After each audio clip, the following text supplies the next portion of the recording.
So maybe we're going to take streaming gaming to a new level. Streaming wrestler data preparation. The slow roll to 1507. And that's what I get, I suppose, for downloading 6 different Kenny Omega edits. I still remember the 500 limit from returns. Having to go USB drive to the PS3 to play a game that was digitally available from the PS2. So to say that we have it better now would be an understatement.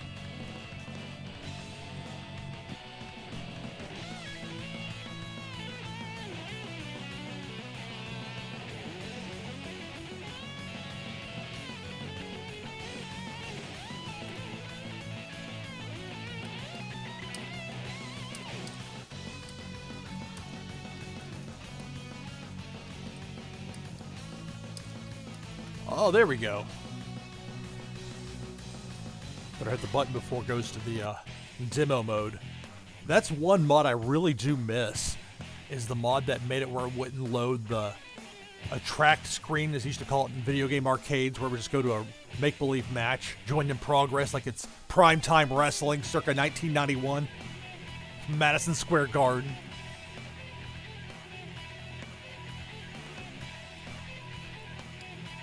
I'm trying to post in the chat about what the main event is tonight. I'm impressed by some of the live streamers that can do this stuff seamlessly. Maybe it's because I've only done this for just a very short time. But also they have the camera set up on them and everything. Like, all right, that's cool. I was watching Speed Chess last night, like for hours.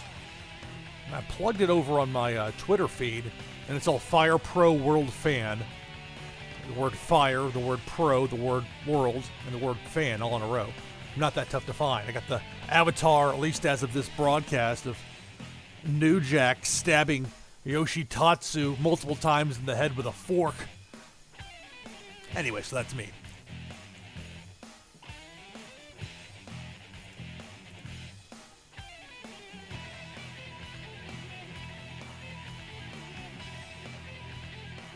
Nice. Retro Gaming followed me on Twitter.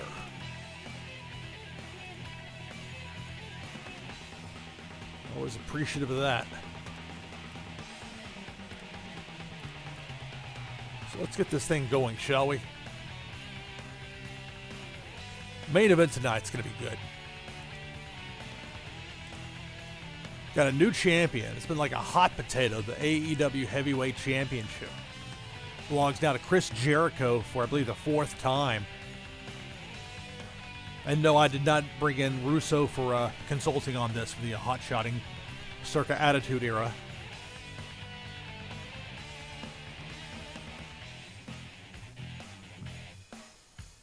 At the very least, I can load up the cool music in the Fire Promoter main screen.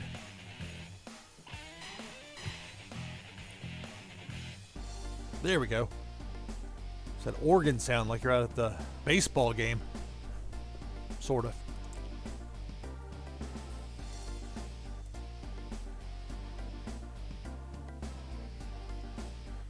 So here's the deal. Cedric Alexander is my junior heavyweight champion. But he's been just red hot. Because of the way the rosters are here, I only have a certain number of people under contract and a very limited number that are junior heavyweights.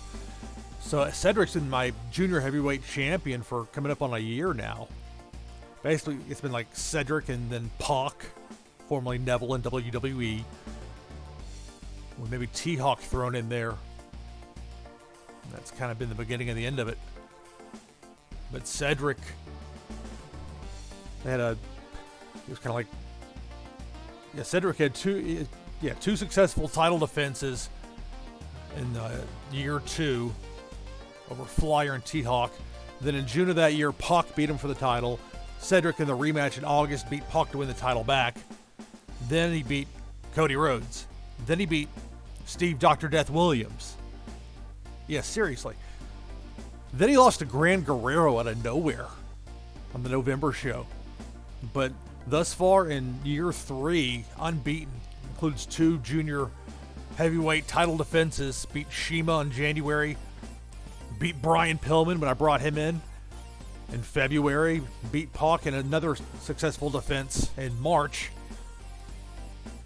And I think it was the T-Hawk match. Yeah, he also, I think, had a successful defense against T-Hawk in May of this year.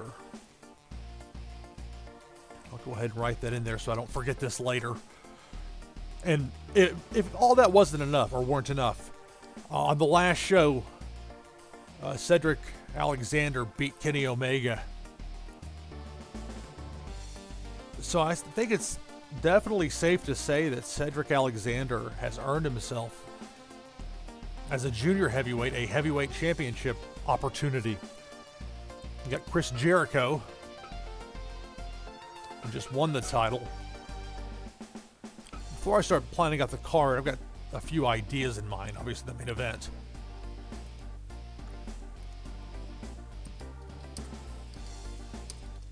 You know, 1 second as I type something here. Maybe I'm just rusty with my multitasking skills. My TV news producer days, I do 10 things at once. Answer a phone, listen to a scanner,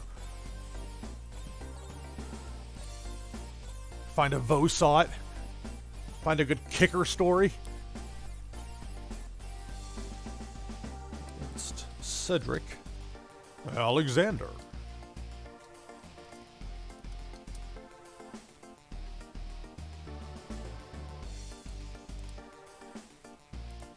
Okay, there we go. The sentence I was trying to type was very disjointed. Probably best to just stick to one thing at a time. Crawl before you walk. All right. Human resources is where I typically go first.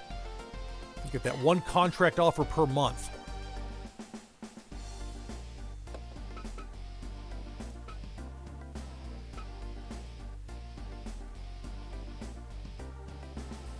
I also have to go through and give a pay increase to a few guys. They're starting to get a little bit restless.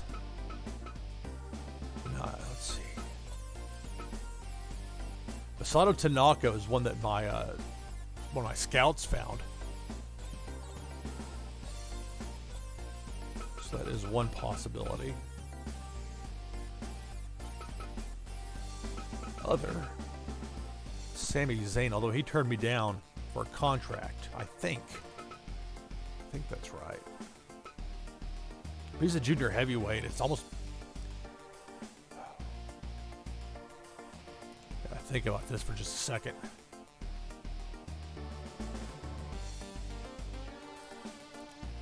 Although I think that's right, so I'm gonna trust my gut on that one. It'd be really cool to bring in Masato Tanaka. I know he's only a C popularity, but he is the enforcer. And I can reenact his matches with Mike Awesome from late era Extreme Championship Wrestling. See, 20 grand for Masato Tanaka, who somehow is still going strong today in 2019. It's really remarkable. Longevity. All right. Welcome aboard, Masato Tanaka. Finally broke a string I had of a bunch of guys in a row that declined to sign a contract. Seems usually to be the junior heavyweights, too, the ones I really need. As far as having some sort of a competitive junior heavyweight division. So promotion-wise, here's the reset. Adding Masato Tanaka bumped me back up to 19, which is my high mark to date. But I had Dr. Death retire on me. And that took me back down to 18 before Tanaka now boosted back to 19. Closing in on $6.5 million. I've got a sweet new broadcasting contract. I want to think it was like $300,000 a month or something. It's that A-list level cable network money, that Turner Long money.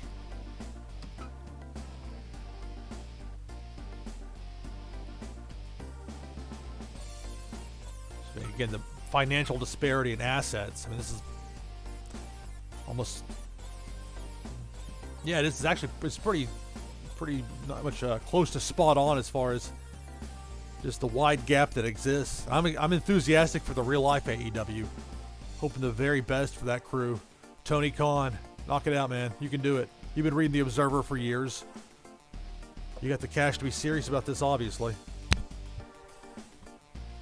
I mean, if you've been reading The Observer for 20 plus years, I mean, that's its own finishing school in and of itself. Although a part of me recoils because it's a carny industry and you can never know for sure what's going to happen. It gets crazy.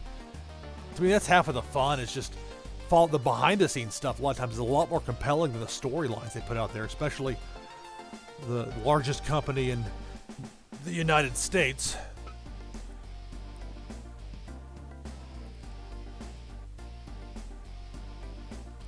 If I were to do this again, as far as that is one thing it lets you do before you start promoter mode. You can't change it once it started, but the promotion style, I would have made them strong, and I would have made All Japan King's Road.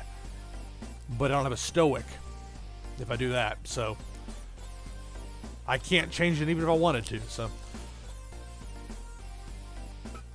I'd like to get friendly with CMLL, although I'm at the same time I'd have hesitation about them trying to steal my junior heavyweight belts.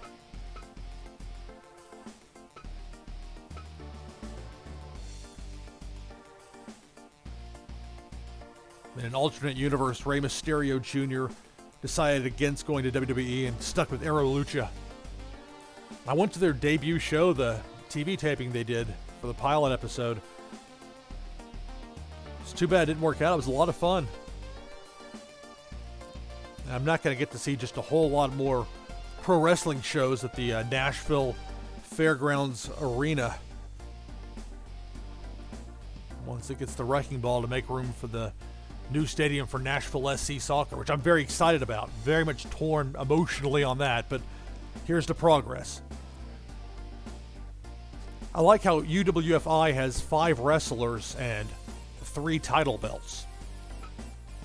So that's the overview of things there. As you can see, these companies, asset-wise, I'm close to being on par with ECW at this point. I've got their heavyweight championship belts as well. They're down to 1 belt.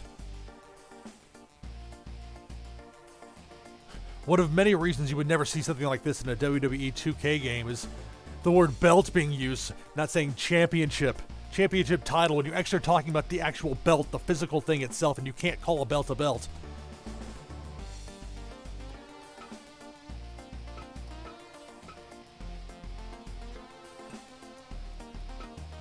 Speaking of belts,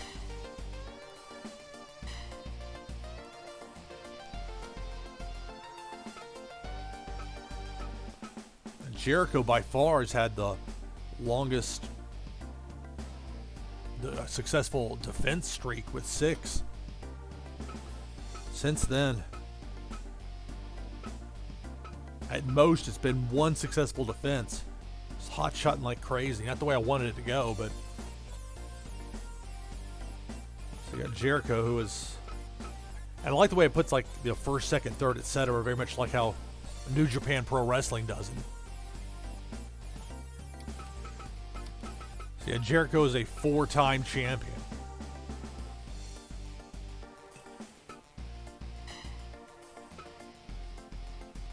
Where it says Barry Team, and one of the many user interface disappointments in this game, that's Barry Windham and Mike Awesome, my tag champs. Although Mike Awesome's still in the hospital for this month, so no title defense on this show. I have to wait for August. Cedric. He's managed to match the high mark as far as consecutive successful title defenses. You take out that one loss to Pac, Neville, from last year. Had a solid run with it.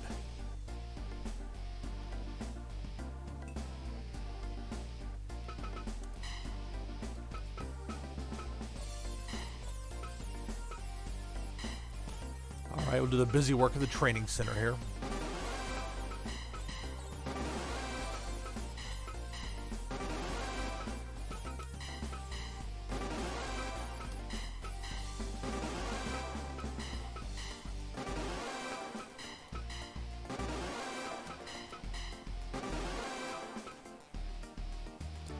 You know what? I think I'm going to spend some money here in the lounge.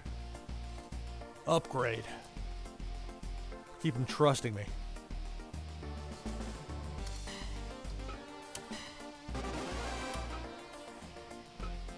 Okay.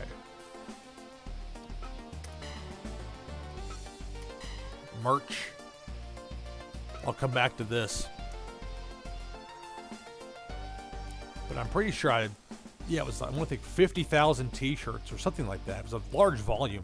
So having 13,000 plus is not as crazy as it might seem. The DVDs, I think I had 3,000 of those. I don't know. I don't keep meticulous notes on my merch. Okay, same sponsors as always. Everything expires at the end of the year. Like it's a New Japan contract. Broadcast contracts. Now this is the nice one here that just started. So as long as I can maintain an audience of 1,000 or more, then in exchange for that, they're going to give me $300,000 straight cash, homie. So that'll be a nice little boost to things. Okay, now I have to go through the consultation.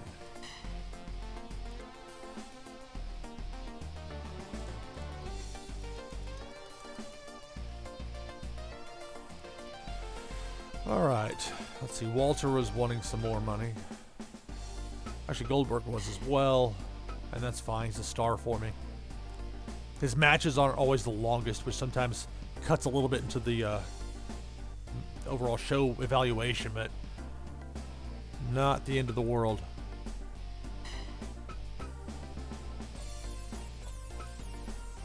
We'll not get too crazy here. He's an S popularity, but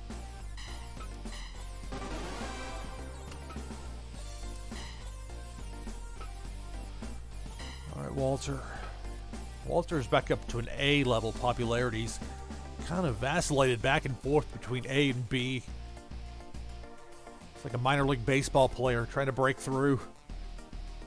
Get that elusive S.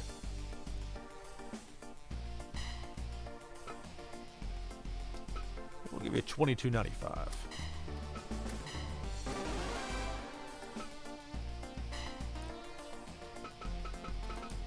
And then there's CIMA.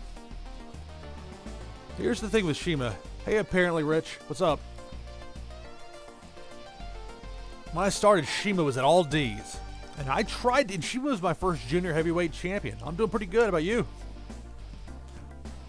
With CIMA, my first junior heavyweight champion, but I just could not get his popularity to come up. And so I kind of put him on the pay no mind list at that point. But then he finally started to catch on. He was working King's Road style. Now he's up to an A in popularity. And I'm certainly hurting for junior heavyweights. Just because of the way the game's set up with the championships, you can't really edit it. Not without a mod, and I don't even know if a mod exists or if one's going to be made. But, okay, we'll give CIMA some more money and see if that'll help. With that $300,000 coming in per month from the national television deal, I think it's A-okay to go ahead and bump some of these guys up. We'll give Gran a little more. Gran Guerrero's another one that's been on that A-B line for popularity in America. The trust. Okay. We'll give Flyer some more money. Colds are no fun. I was at the doctor today, actually, but it was a pre-scheduled thing, just a follow-up blood pressure medication fun. But then it's like I found I didn't know they were going to do a blood test, which is fine, other than it's very difficult for them to get a vein with me. I don't know how people that do IV drugs can ever handle that. It blows my mind. But just so I can turn to the human pin cushion for a little bit.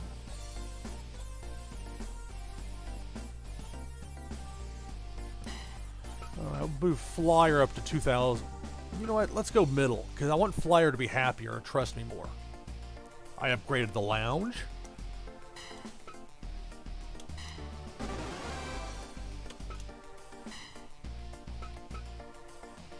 Cedric's way underpaid. And you're spinning like I'm Kip Fry.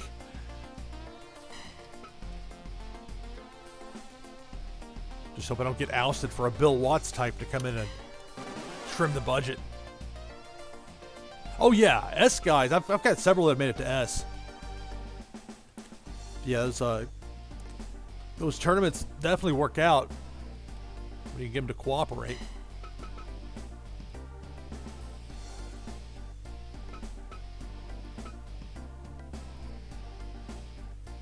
It's still funny to me that Malenko is a heavyweight, and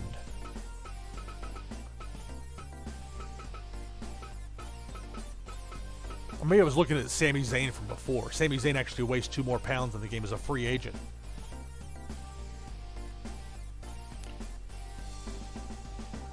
I'll give Gordy a little bit more cash. He's an A. He's lost a lot though.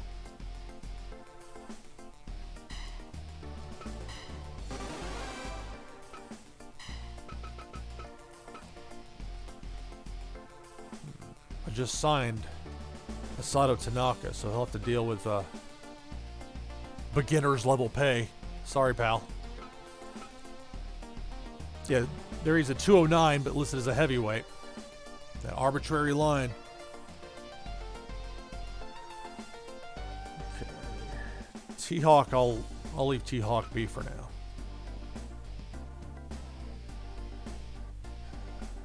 Yilong.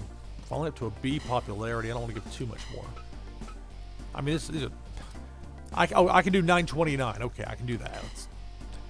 I think I could spare a few $100 in the grand scheme of things when I'm looking at just shy of $6.5 million in assets.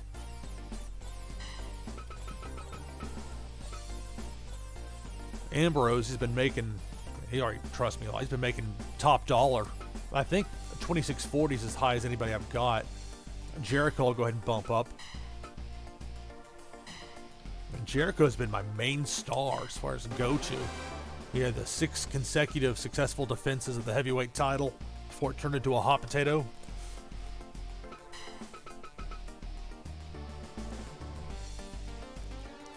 Oh, through your hand. That's brutal. That's no fun. And I always tell them ahead of time, I'm going to look. I was like, I can handle pain or whatever, you know, that's, so be it. That's life. It needs to be done, so be it. But just like, please give me your ace, you know. Give me your top person that can find a vein. And then they'll try and it won't work, and then they'll bring in the ace. I'm like, okay, thanks a lot for that. I can't look at it. I'll get close to like passing out, and it's not from like a fear thing. It's just I get very lightheaded.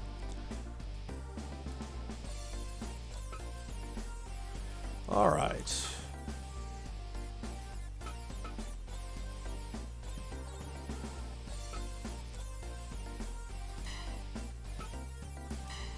We'll Pac up a little bit here.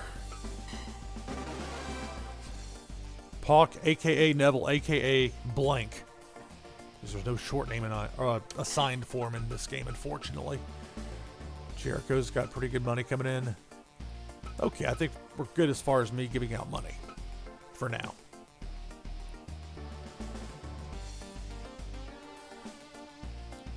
Oh, you look?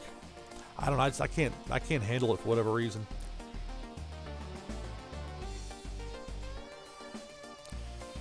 Let's see. I'm going to try sending Barry Windham over to ECW. I already have the ECW Heavyweight Championship, because I got that from Shane Douglas when he was on the open market.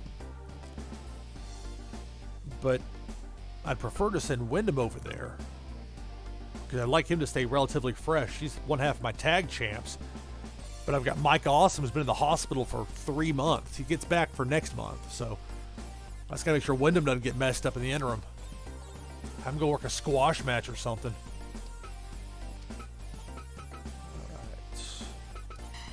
scouts. She brought me some decent stuff for once last time.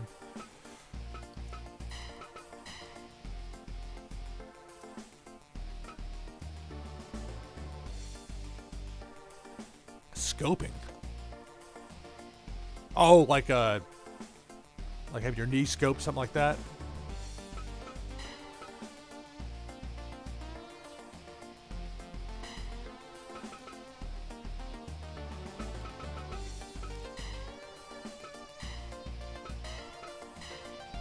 We'll send Mr. Question out for 6 months. No preference.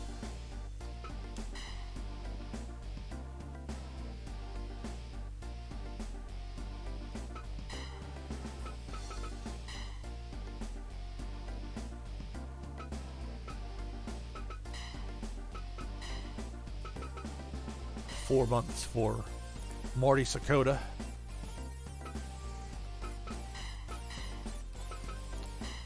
Okay. So 3 scouts, or scout, as it says there. See if they can find me anybody decent. Add some more talent to the free agent pool.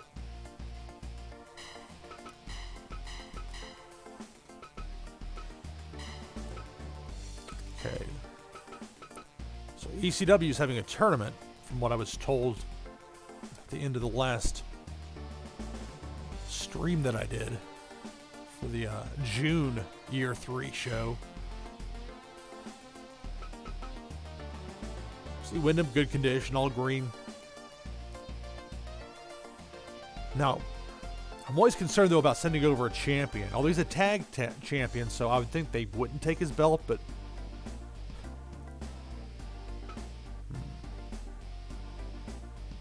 oh man, that's a tough one. With a camera.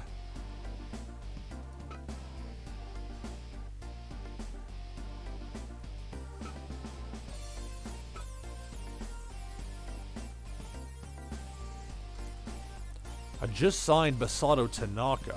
No anesthesia. Brutal. The only time I had to be hospitalized was when I had my tonsils taken out when I was a little kid. I was like, it was 1983, so I was about 6 years old. I remember my parents got me the game Operation. It was almost like it was a rib. Okay, no, great. Here you go in under anesthesia, buddy. Here's the home version. No, I'm sure it wasn't fun.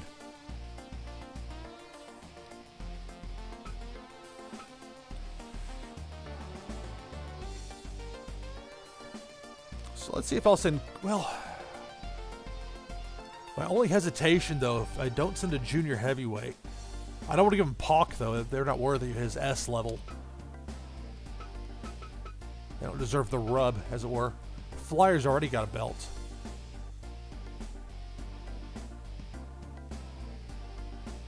Yeah, it was a thoughtful thing for him to do. I still remember the anesthesiologist coming in talking, and I remember being very excited about having ice cream afterward. I think if I truly had understood what the procedure involved, I would have been a lot more, not concerned, but I may have had, ignorance was bliss for me, I suppose, on that. Okay, CIMA. I just gave CIMA some more money. Let's see if we get CIMA a title belt. Send CIMA to ECW.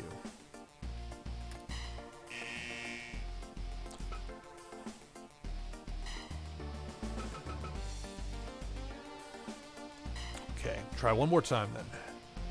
Said they're outright not interested in working with me.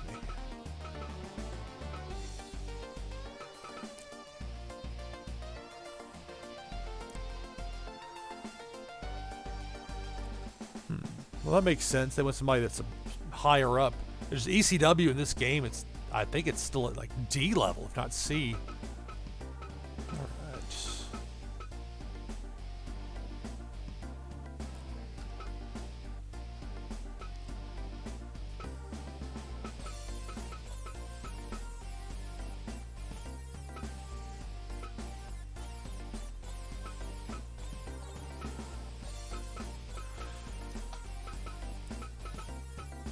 I'll try with Walter. All right. So again, I have their ECW Heavyweight Championship belts already, and unless this is Russo era WCW booking, where you've got like a heavyweight as the Cruiserweight champion. Well, I guess we'll just have to see what they do. So with that, one going to ECW for the month. I have 14 wrestlers healthy under contract. So 13 contract guys. Although I just signed Masato Tanaka, that bumped me up to 14. I actually wrote this down before.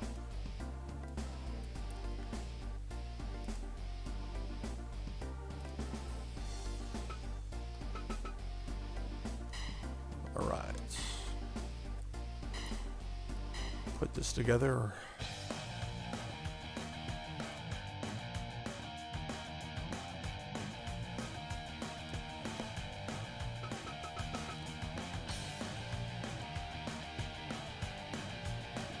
So 14 wrestlers. I could have, you know what? I may do a couple of invites. Just don't want to get too stale.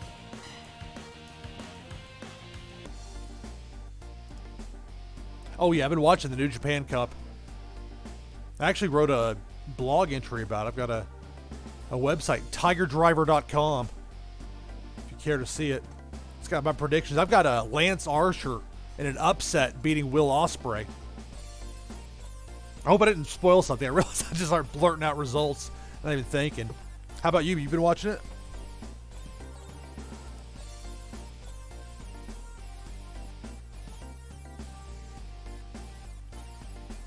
Some of my favorite matches that I've seen thus far from the tournament. Ibushi and Naito was insane. Those guys, I mean, it's just so dangerous. It's thrilling, it's captivating. They're two of the absolute best in the world at it. But man, sit out tombstone pile driver on the apron. I mean, the guys are already over, you know, you don't have to go stunt show, but they do it remarkably well, and they slap each other crazy.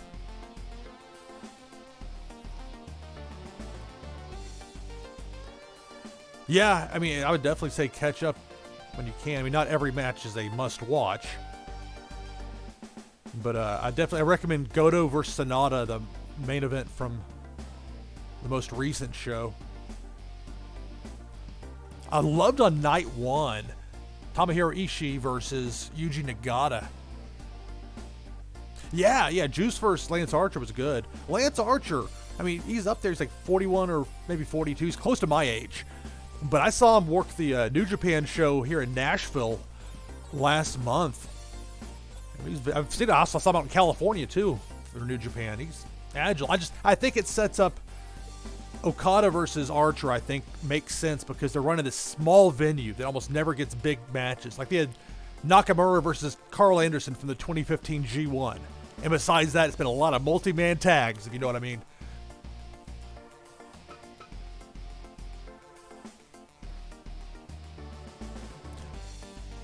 I went 14 for 16 of my picks. The two that I missed, I took Nakanishi over YOSHI-HASHI, but that's because I figured that Nakanishi was a replacement for Yujiro. But I think just like undergoing eye surgery of some sort today. Don't quote me on that, but I saw something to that effect. And I thought they were going to set it up for the second round to be Juice Robinson beating Chase Owens, and then it's another Bullet Club guy in the next round with Yujiro. But that's not what they did. So now you get Chase Owens going up against YOSHI-HASHI. That goof. I'm talking about YOSHI-HASHI with that. Chase Owens is actually somewhat underrated, at least in my opinion.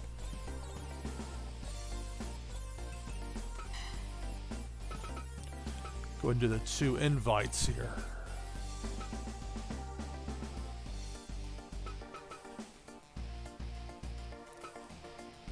I'll keep bringing in Pillman if I'll keep working my shows. He declined on a contract offer before.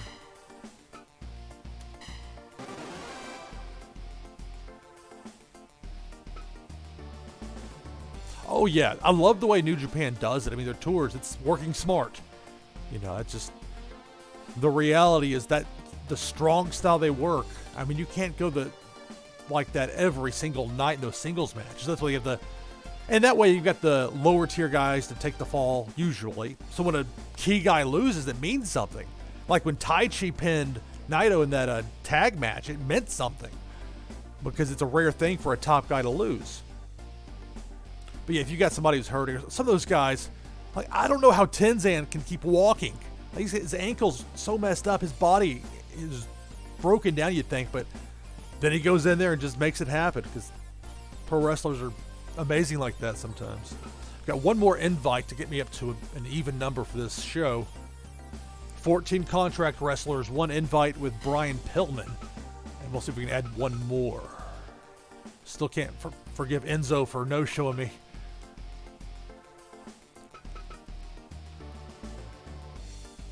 How about Sami Zayn? All right.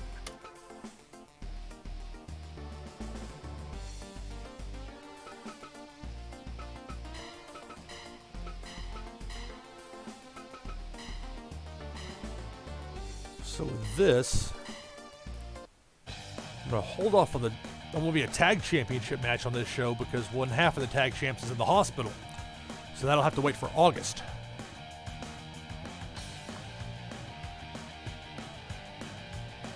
Okay. So 14 contract wrestlers, 2 invites, and we'll go 8 matches and see how this turns out.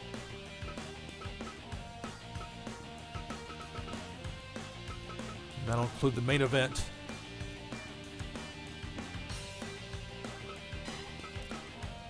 My new champion, Chris Jericho, this hot potato belt. Got him defend against the junior heavyweight champ, Cedric Alexander. Cedric has not lost a match going back to November of last year. And before that, he had a long winning streak prior. Okay, what did I do wrong here? Okay, now I was looking at one screen and hitting another thing. All right.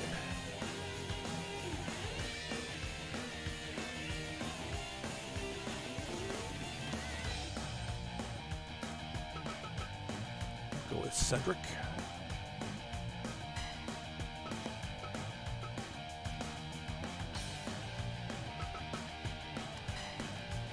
We'll give him the red and black look there against Jericho. So just one championship match for this show.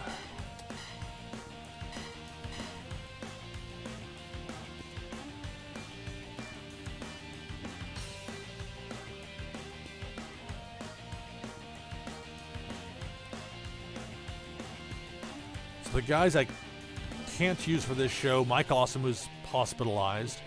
And then for poor health, Terry Gordy, T-Hawk, and Dean Ambrose.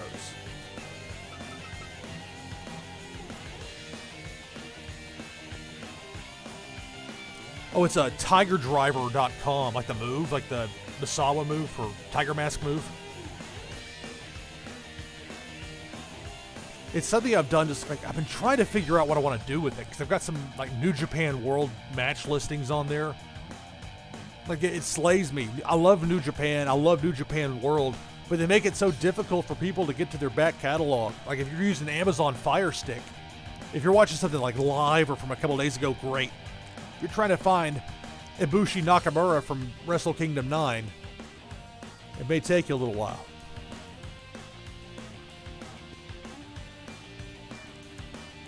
So I've written about some New Japan stuff on there. I'm not quite sure what I'm going to do with it or what makes the most sense.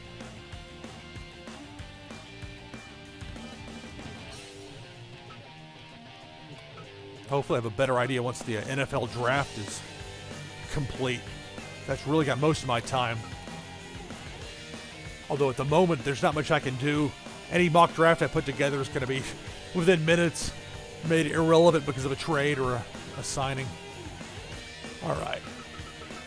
So we got Goldberg with an S popularity.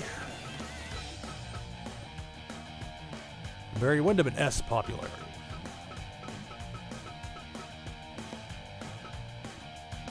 Pac, S popularity.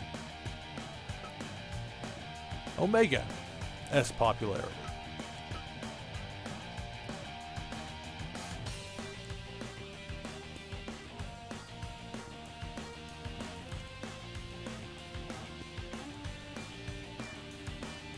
Omega on the last show lost to Cedric Alexander.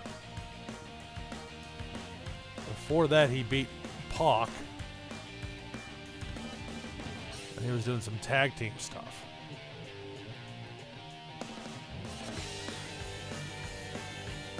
I've done the Omega versus Goldberg matchup a few times now. Enough where I almost want to switch things up a little bit.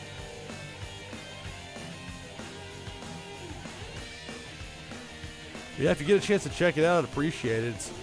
It's one of those works in progress that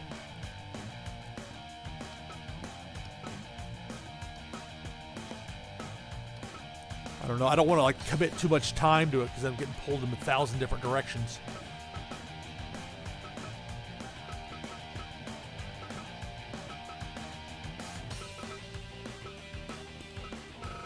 Okay, I didn't realize that Cedric wasn't an S. I thought for sure that he was, but that's wrong. So I will do another Omega vs. Goldberg match. Also, last second change of heart.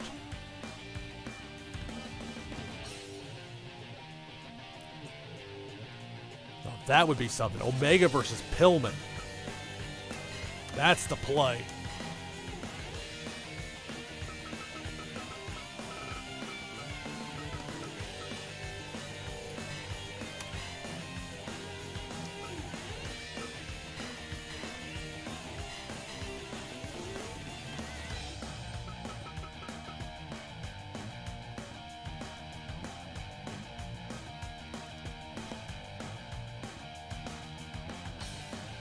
Goldberg and Windham have had 2 singles matches here in Fire Promoter, and Goldberg won them both. Windham, for his part, just won half the tag team champion, so I don't want to put him in any sort of a match that's going to be too grueling.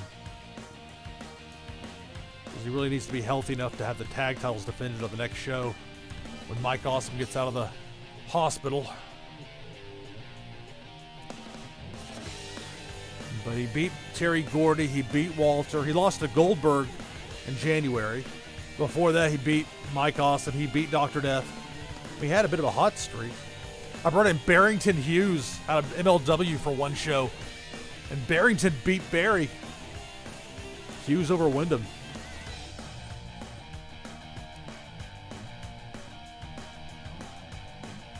So I don't know if I want to do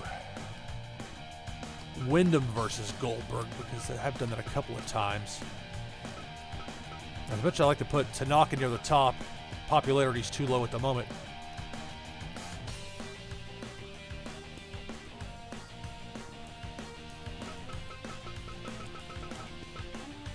Okay, good. I've got Flyer, who still does lucha style. Eventually they tend to migrate over to my way of thinking, King's Road. So that'll be a match for on down the card. Reach the B level with Sami Zayn, able to work his lucha styles. They have him classified for whatever reason.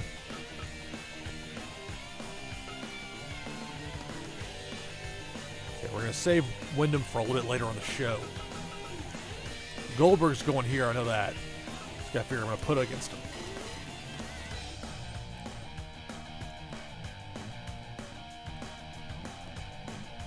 I might do. Let me take a look for Goldberg. If I've got it readily available here. Yeah, I've not had him. I don't think he's wrestled CIMA at all. Now, granted, Goldberg is listed as 6'3", 271 pounds, whereas CIMA is 5'8", 180. But that's part of the magic of pro wrestling.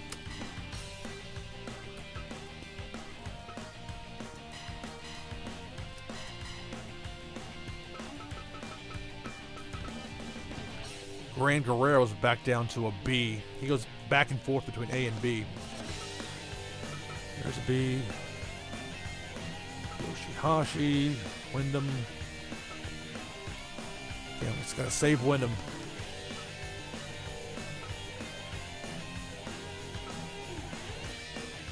It's weird seeing Yilong with the B, but he's earned it. just been hanging around the undercard. Cody's going to have to wait till the end.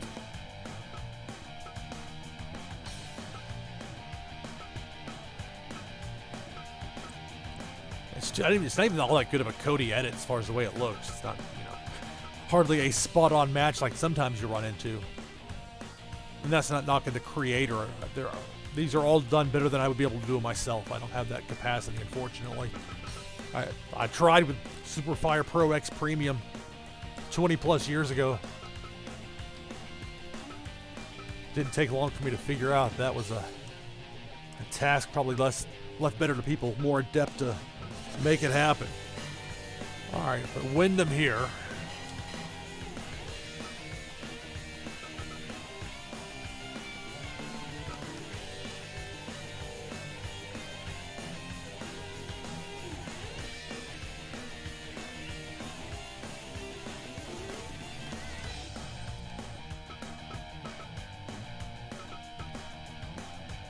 Yeah, I'm not sure on the logic. I haven't messed with the logic much. These are all like just downloads that I haven't edited for the most part.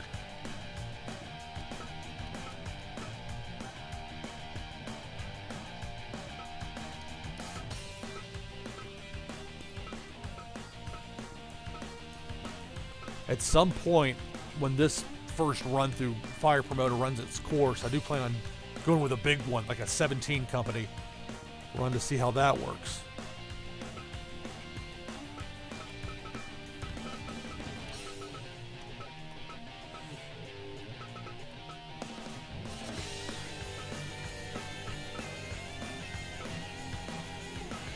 Okay.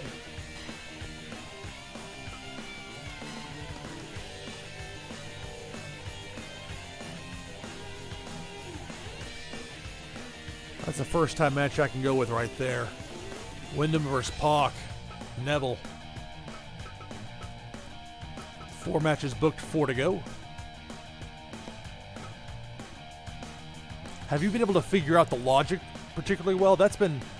I've read about it. I just haven't delved into it much at all.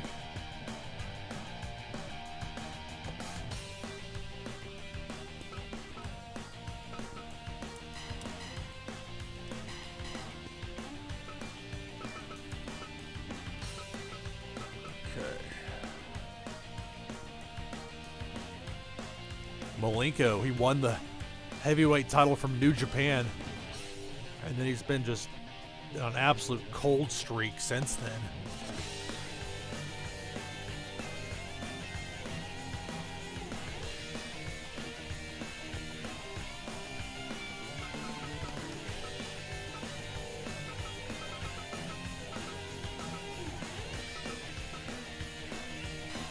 Go Gran Guerrero here.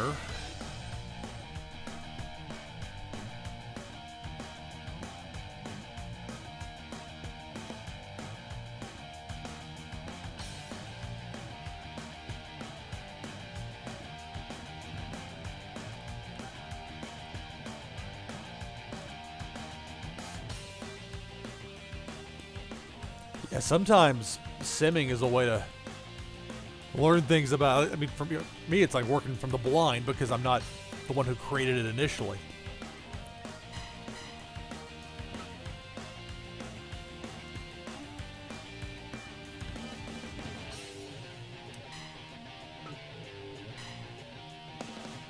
No, that's not what I'm doing here. Save that for the next match.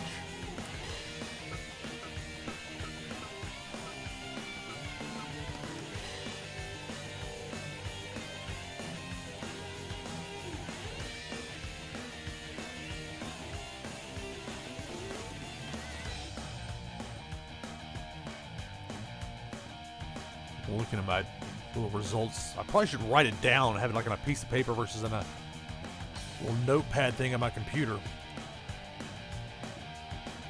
Yeah, if you got a video to send my way, it'd be great.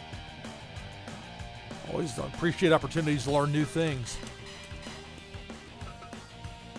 Flyer we're saving. Malenko just wrestled. Guerrero. Poor condition. C popularity. Poor condition. Still seems too much of a jobber.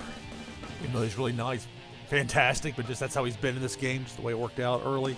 C for him. Poor condition for Dean. Ambrose, that is. Well, Gran Guerrero versus YOSHI-HASHI it is. Now it's time for our Lucha Things match. Flyer the red mask. Actually, I probably won't give him the red mask because Sami Zayn has a lot of red in his outfits on here.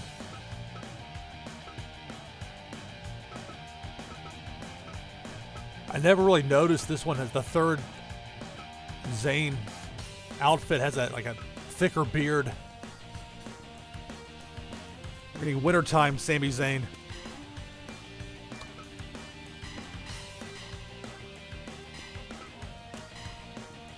And we'll go the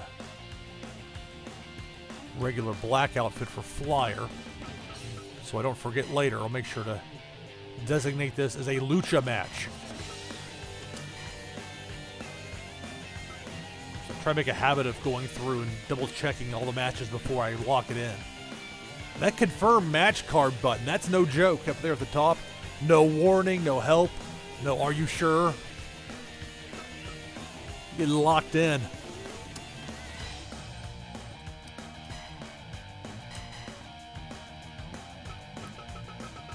Okay. So Malenko. I might go Malenko versus Masato Tanaka. I don't have cagematch.net pulled up to be able to find out if Malenko and Masato Tanaka ever had a match in real life, but I bet if they did, it would have been entertaining. Okay. I could go Malenko versus Yilong, and then say Masato Tanaka for Cody, but I don't want to do that.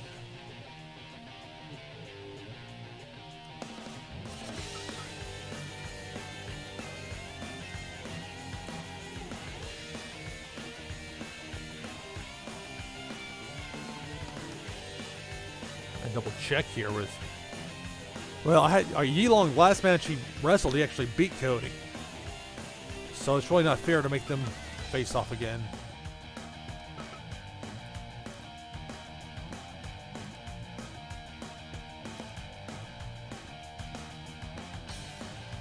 Okay, well, since Masato Tanaka is a C, and Yilong, and I don't know if the first name is Zhao or how it's said, but I've been sticking with the last name on this.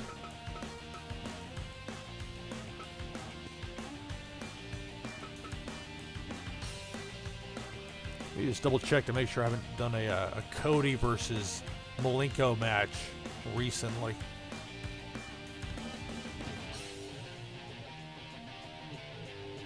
It doesn't look like it.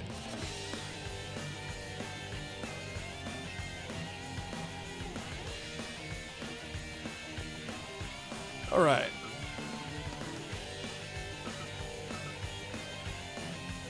So we're going to go Dean Malenko versus Yilong. I will not make Dean put his heavyweight title from New Japan on the line here.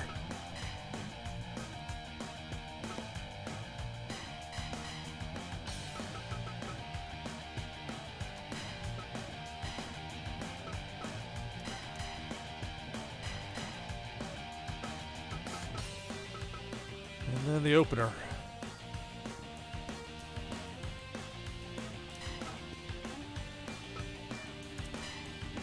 The blue outfit.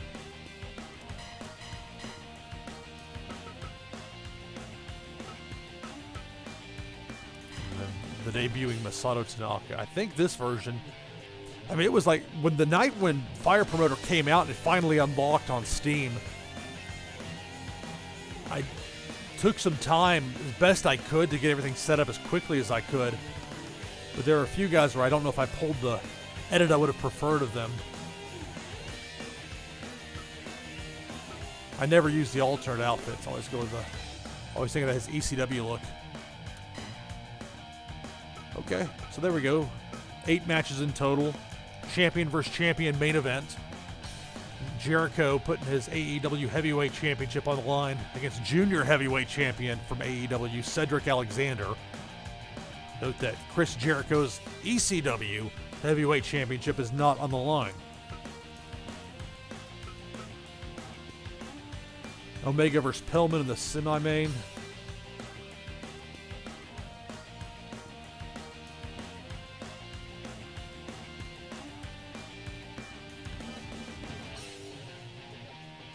Yeah, I mean, the better that priority logic and the accuracy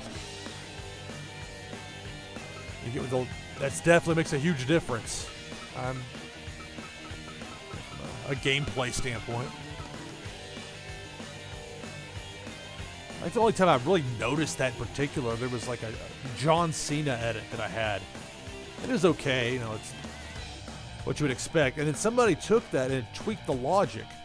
And I don't know exactly what the protocol is with the Steam Workshop. I don't know. I know I'm lucky enough to be able to download cool stuff from there, so I like that. But as far as protocol and getting permission, things change. But I've seen it where somebody took one that had the base design was great, but the logic was messed up. Made it was a lot more fun to play, and it did seem to help as far as for all the matches I sent to put on YouTube. The Cena matches towards whenever it was I made that change, I believe are better. Yeah, movesets are key. It can take me out of a match to see a move that a guy never really does in real life, or seldom does enough to, unless it's like a Okai Yaburi where it's the stolen finisher. Like Ric Flair stealing the Destino from Tetsuya Naito. That's when I was testing this out before I even had the headset going. Okay, let's figure out how many people we're going to bring into this building here tonight. I think I can finally, yes, well, okay, large hall is 30. That's not what I need, though. I need the arena. Finally unlocked that. Yeah, I think that makes sense for the attribution. I think that would be a fair way. That's not something I do, to be clear. I just know that's something I've seen come up before, and I thought might as well address it while it's top of mind. All right, so I've got America Urban. This is with no advertising, $10 tickets. I want to sell the place out. 65,000.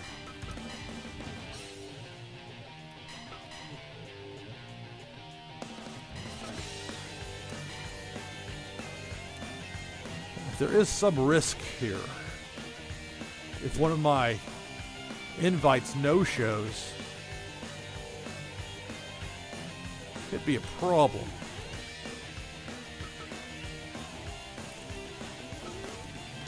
But I can't go any further than TV commercials as big as it gets.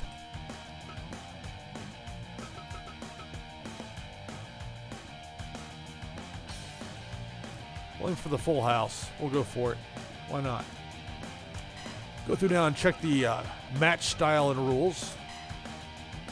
They will be very repetitive for the most part. Typically go one fall 30 minutes unless I've got a good reason not to.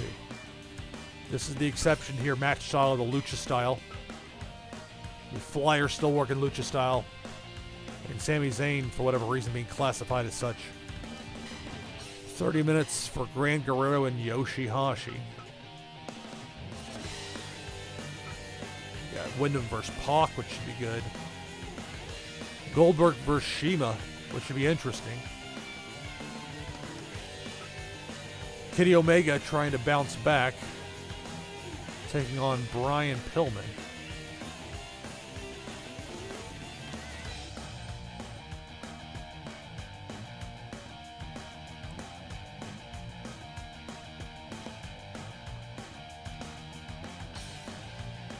Omega lost in the last show to Cedric. Cedric's in the main event.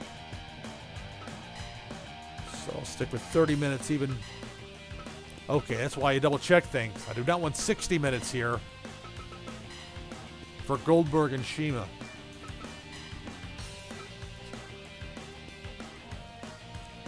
That'd be one heck of a Broadway.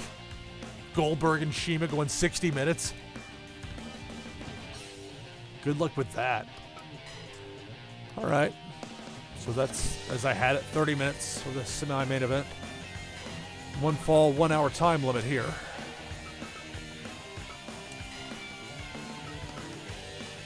And that's our 8th match out of 8. So things are configured. We'll confirm the match card. And again, no warning, no are you sure? You're getting chucked to that main screen. Now I'll go through and, knowing that I'm aiming for that 65,000 fan attendance,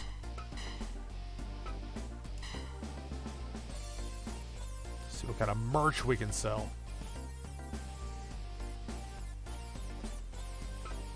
And I guess there is some strategy to it as far as with t-shirts. Like, I'm not going to dispose of 13,000 t-shirts. But if I would have planned better, then maybe I would have had a better idea. Or I didn't know they were going to unlock the arena for me. That was a surprise coming into this one. So in lieu of that, we'll just produce a little bit higher quantity on some of these than I typically do. See what happens. That $300,000 per month coming in from the broadcasting contract gives me a little bit of leeway on this.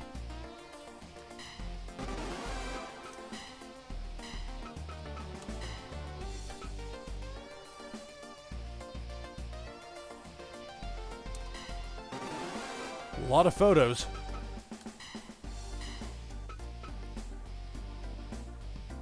We'll go 5,000 on the action figures.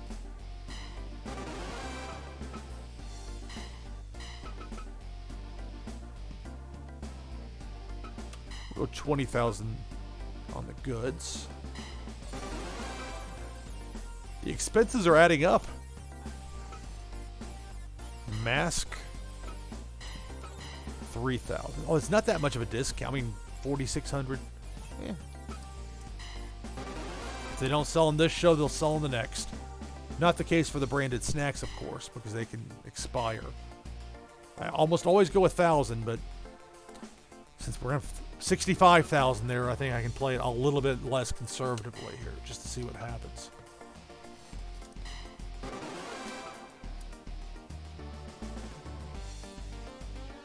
All right, so my expenses are in excess of 1.15 million.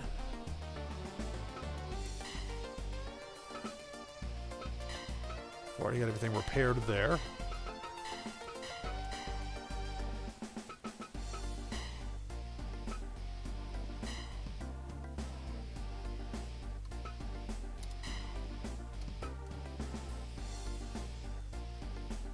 Here we go.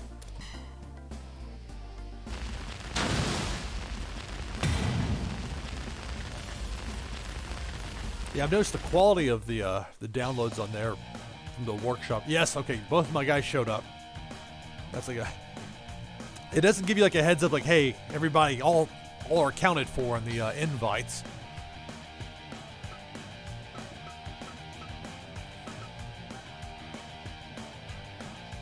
I'll be honest, I have skipped quite a few of the Cody matches as of late. But this is Masato Tanaka's debut, so give it a watch.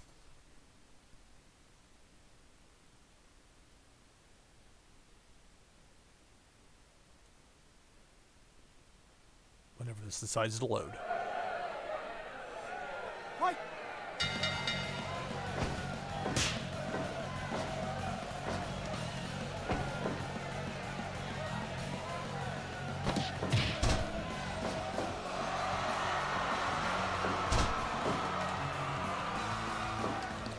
I saw Masato Tanaka wrestle in person one time.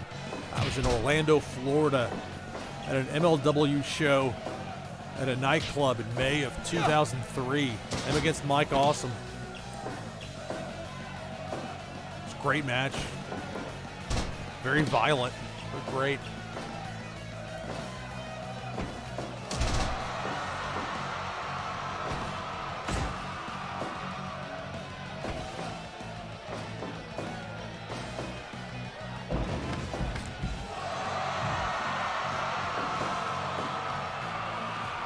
Cody got dropped on his, fell on his head, and dropped from the suplex. Again, and that's not a realistic thing, of course, but it's just one of these things in Fire Pro that's been in the game for so long that it has that certain charm to it, like the Nintendo era video games.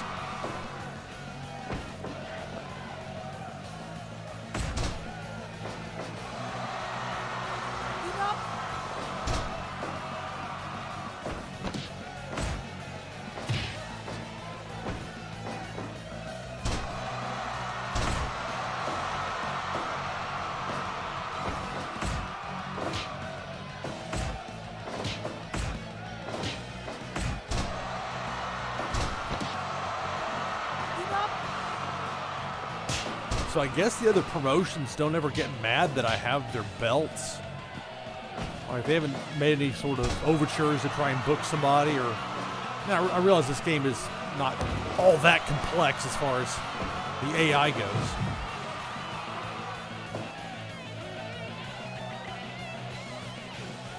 And by that I mean the AI of the Fire promoter. The computer, the AI for the game, has always been one of its strong suits. A game that's fun to watch a match sim out in, a game that's fun to play against the computer, and a game that's fun to play against other people, at least if you're in the same place. I've not tried online. Get the applause early, which is always a good sign.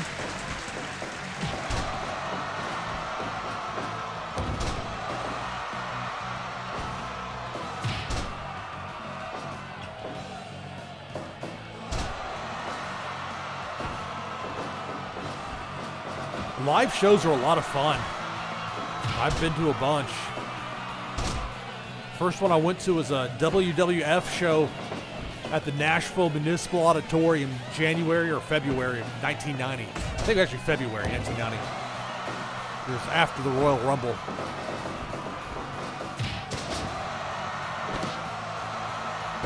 And I'm not going to WrestleMania this year. I've been the past 3 years. But I don't care to go to WrestleMania, though, because those shows are so long. I just can't stand the way the WWE main roster stuff is, which is too bad because they've got some of the most talented wrestlers in the world. But the way the product's presented is, I don't know, rather off-putting.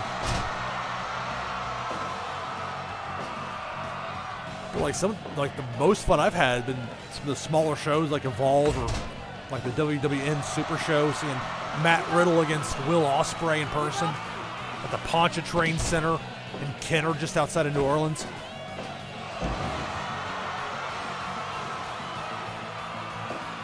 Yeah, I went with normal for the difficulty for me with this. I'm guessing it means just less money you start with, or maybe well, I'm not exactly sure how it works on the harder level, but I could guess.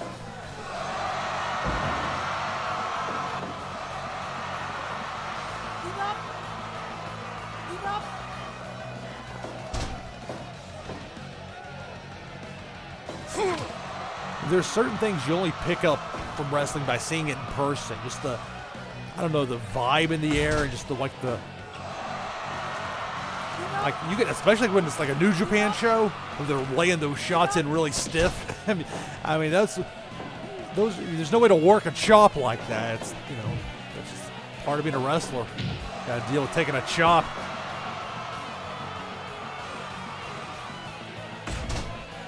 Oh yeah, New Japan.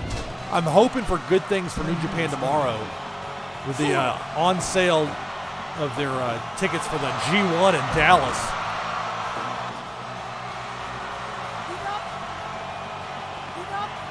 I'd like to go, but I'm not sure if I'm going to. I've got to make sure we have everything planned out the right way for the next few months.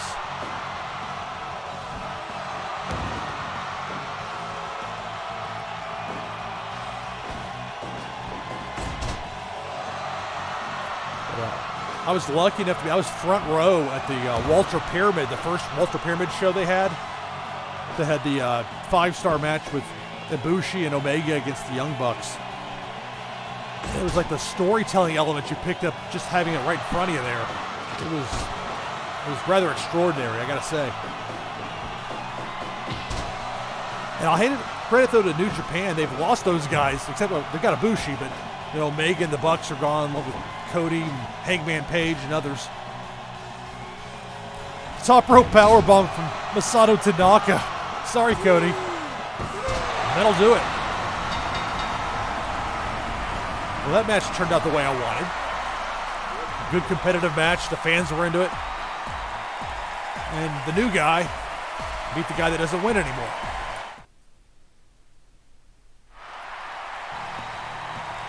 Okay, not the best match evaluation, but so it goes.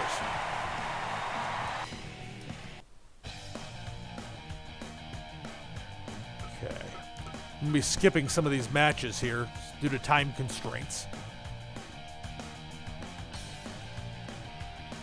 But yeah, New Japan, I mean, it's what they've done with the New Japan Cup in particular, as I skip this match, going to 32 participants, and it feels like it's something that American fans, or fans really of any sport, not just Americans, or fans around the world, know the tournament. It's a very easy thing, straightforward, single elimination. And for Americans, probably the easiest thing to think of is the NCAA basketball tournament that's about to happen. So it's even timely as far as that goes. Malenko beats Yilong there for the victory. I will watch this match here. Flyer versus Sami Zayn with lucha specifications. And really I should be saving this after every match.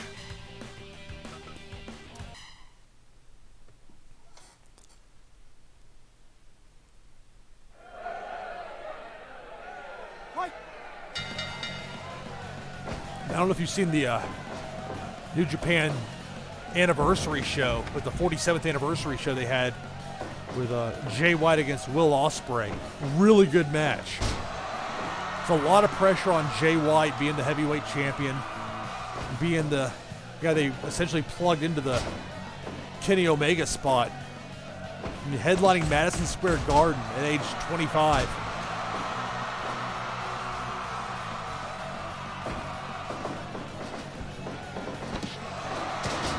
But it was remarkable to me to see the character advancement by Jay White from when I saw him against Hangman Page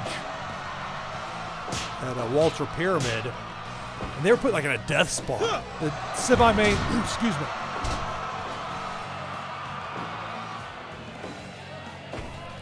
They could die for the cough button. Pardon me. But in seeing the difference between, and they did a great job of getting the crowd into it by the end. And they basically, the crowd didn't know who to cheer for. It was two bad guys against each other with Hangman and Switchblade. But then seeing Switchblade at the press conference they had in San Francisco, which I was fortunate to be able to go to that.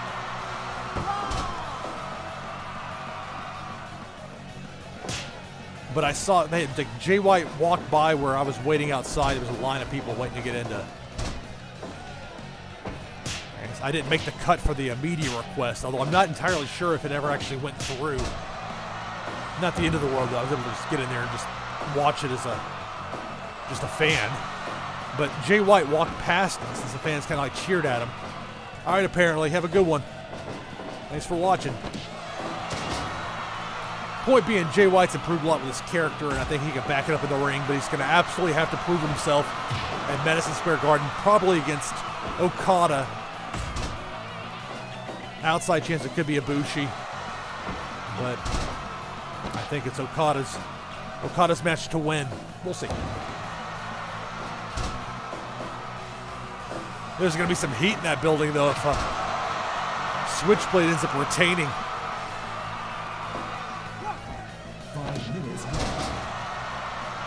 Flyer with a run off the top rope. Sami Zayn, you want some lucha? You got some lucha. Arm drag.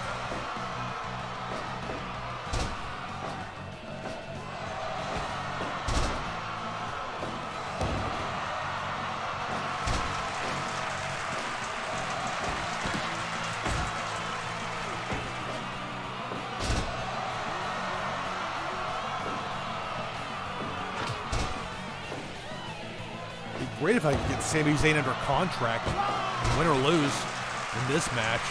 Another junior heavyweight in the mix that's a viable contender. Just keep it fresh. I can't risk having a title match against an invite.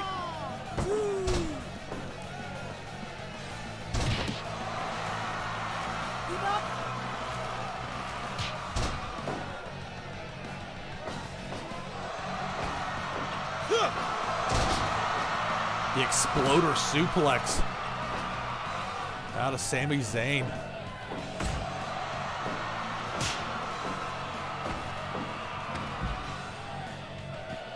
One, two, three. Zayn tries to sucker in. Flyer for a dive to the outside. Flyer won't have it. La Magistral. And a 1 count.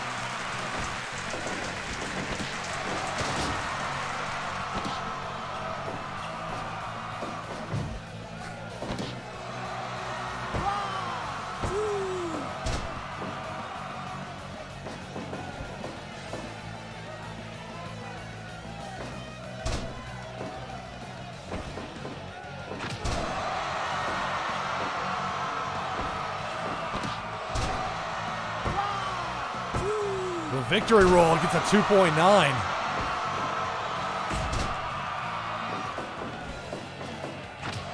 That would have been something, beating Sami Zayn in 9 minutes. I could use these guys going a little longer for their match evaluation purposes. At least get me to the 10-minute mark, guys. Come on. 10 minutes gone. And there we go.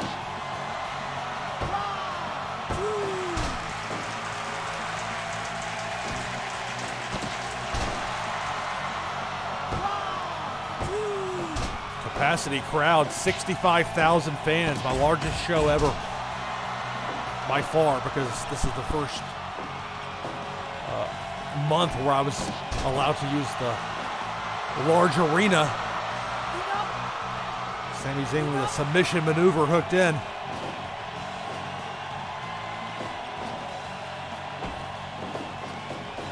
Gonna send Flyer for the ride. And the haluva kick.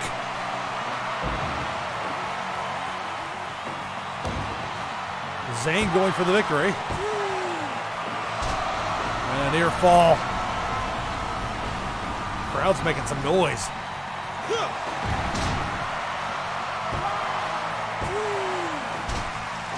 And again, Flyer escapes, but Sami Zayn's got him on the run. A little miscommunication there.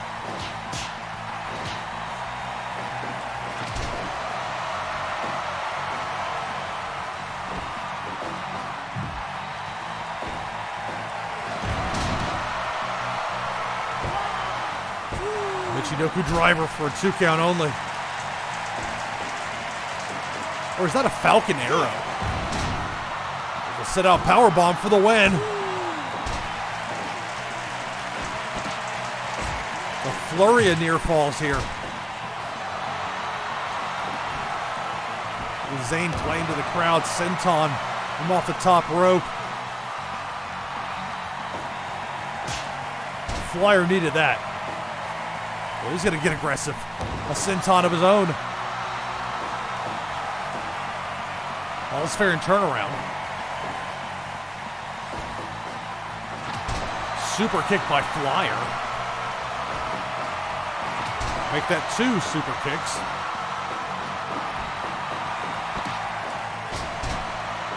Swinging DDT. Or more of a spinning DDT. I think a swinging more so it's like a kick off the ropes with it. Half Boston Crab by Zayn. We've passed the 15-minute mark. 1 fall, 30-minute time limit. Forearm to the head. Again, Zayn plays to the crowd.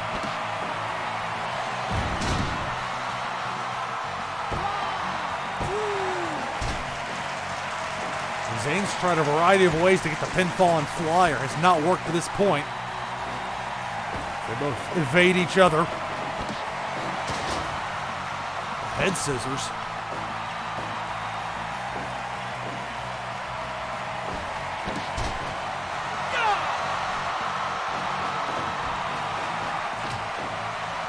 Zayn's acting more like a showman. And that crowd fired up.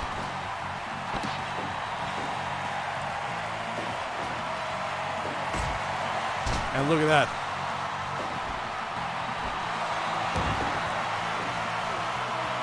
Right arm chest punch. And then a pair of moonsaults to the back of Flyer. Elbow drop to the head.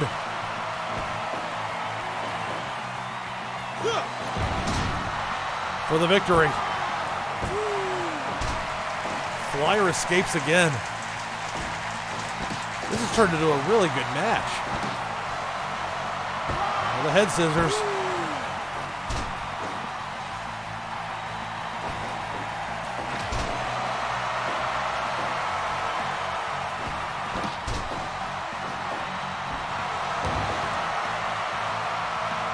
Nice execution there by Zayn. Second rope moonsault out of the corner. Too close to the ropes. No, he's not. For the victory. I thought Flyer was going to make the ropes. Setting Zayn up for a possible superplex here. Or a top rope Hurricane Rana. We approach the 20-minute mark. Zayn will take a Rana from off the top rope from Flyer.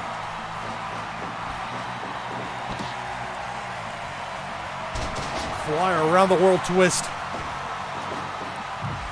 Zayn now the one reeling, sitting to the quarter. But just as quickly a reversal. 10 minutes remain in this contest.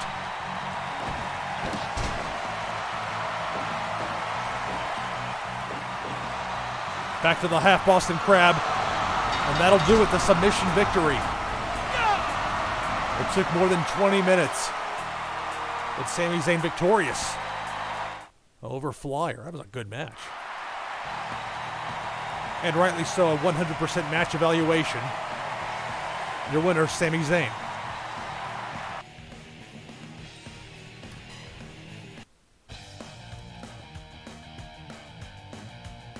Okay, gonna be skipping these next few matches.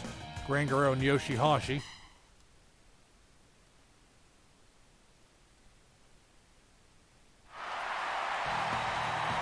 The stretch muffler remains a very dangerous hold for Gran Guerrero, getting the submission over YOSHI-HASHI. That's another 100% match evaluation. Back-to-back on that, which I will gladly take. After a 77% and 83% start to this show, now we're cooking. It would be fun to watch Windham versus Neville. It would, but time's running out. It's almost 3 a.m. Nashville time.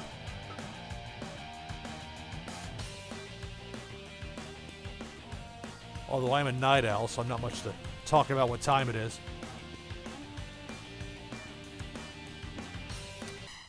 Let's see if Pac's able to pull it out, or if... So it's Pac with the victory. So I just hope Windham works soft enough where he'll be ready to defend the Tag Team Championship next month once Mike Awesome returns from the hospital. But Pac the winner. 99% match evaluation. And that moves me above the 90% mark for the overall card, 91% average card rating as it's written. I always referred to it like when I would post videos on YouTube on the Fire Pro World Fan account that I've got on there. I'd always put rating, even though the match I would refer to it as an evaluation. And really, it's, I guess, a matter of semantics.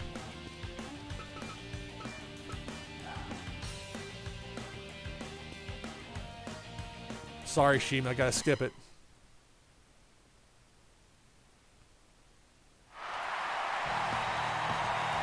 Okay, Goldberg wins.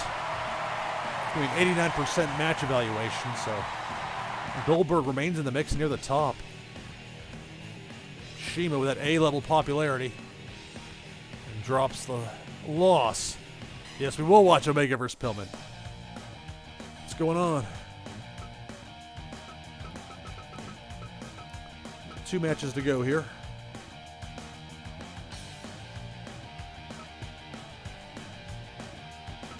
Save it first.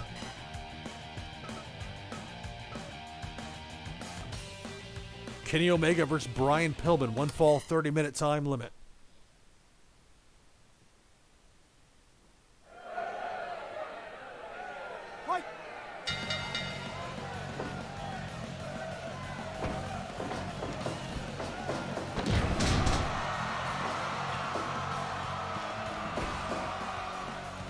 Omega's been on a hot streak. At the end of last year's year 2 into year 3 now where I am now. He had a span of 5 consecutive wins. Actually was the AEW heavyweight champion. Now he's trying to work his way back into title contention. Yeah, no problem, Jake. Or is it Jake or I apologize if I mispronounced. I wish we put pronouncers on the names for the users in chat.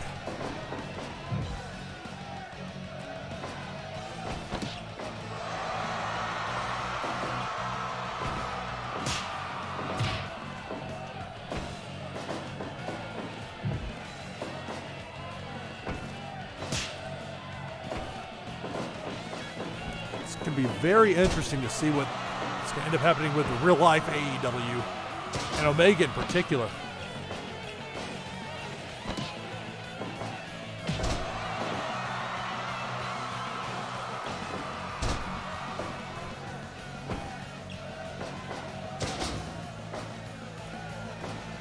I've seen a lot of wrestling in my days, live wrestling in person, but Omega versus Ishii in the U.S. title tournament, the IWGP, United States Heavyweight title tournament in Long Beach 2 years ago.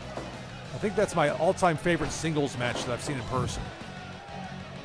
Golden Lovers versus Young Bucks, probably best overall, but that was a special show. I was talking before, but big test tomorrow for New Japan Pro Wrestling.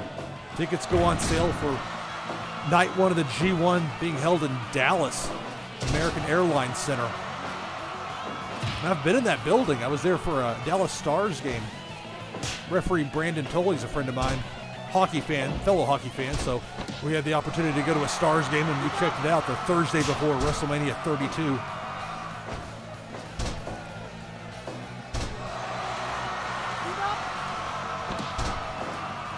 In this game, Pillman is an invite that I've had in a couple of times. When my scouts found him, and really would like to add him to the mix, but he's held out contract-wise on me to this point. But what I was talking about, though, with American Airlines Center, I mean, we had seats that were way up, and I'm hoping they didn't overprice those. I think the lowest price is like $50. I mean, it's a special show, and it should be a really great event. But I don't know how well they're going to draw without Omega and the Bucks and Hangman. I'm just not sure. I'm hoping the best for them. I mean, they're going to bring, I mean, it's the G1, so they bring in the best as far as they can, and they're within their company. At least out of the heavyweights, obviously those junior heavyweights have their own. I wonder if Ospreay might be in the G1 this year. It's kind of climbed over that ever-changing junior heavyweight wall. Look at that reverse Rana by Omega. That seems to me, I've mentioned this before in this stream, such a crazy move to take the reverse Rana. It's probably as simple as a backflip, but I'm glad it's them doing it, not me.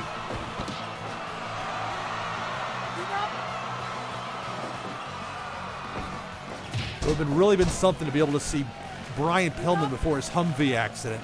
I'll tell you, prime flying Brian out of WCW against current Omega. It would have been bonkers.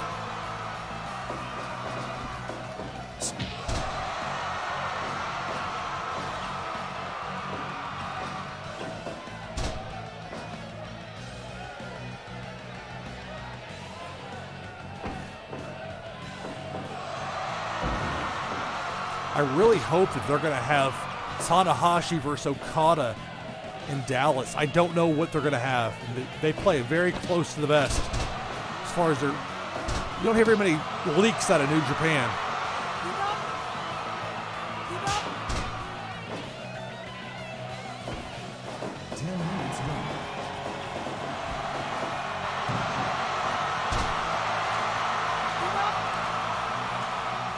I really wish they would have called an audible so to speak, and just had Tanahashi hold on to the belt and have Tanahashi defend against Okada at Madison Square Garden. I mean, that to me, that would put it. That's an argument to put that past Flair versus Steamboat and Masato versus Kobashi, and that's sacred ground right there to pro wrestling fans that are into the legendary feud element of it.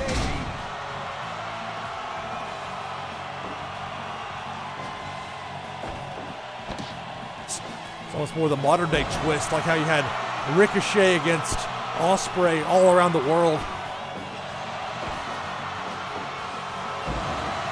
They had a match on the short-lived Flow Slam that I saw, I think it was in Dublin, Ireland.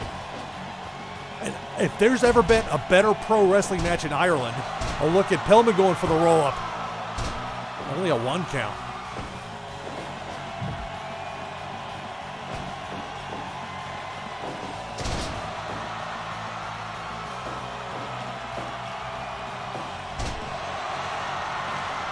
I was going to say, though, talking about Ireland, he got distracted by the match. Pillman tries to wear down Omega a bit more.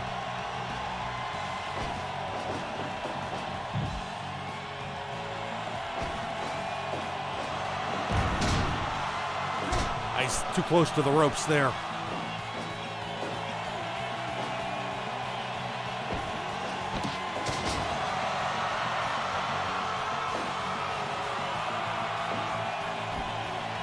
Drop kick off the top.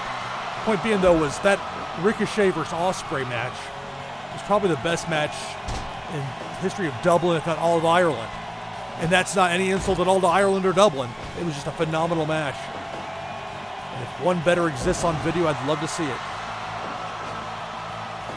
I think the match in Tokyo is probably most well remembered. I was lucky enough to see him in Dallas. That same weekend I saw that Dallas Stars game I was talking about at American Airlines Center. Way up in the nosebleeds.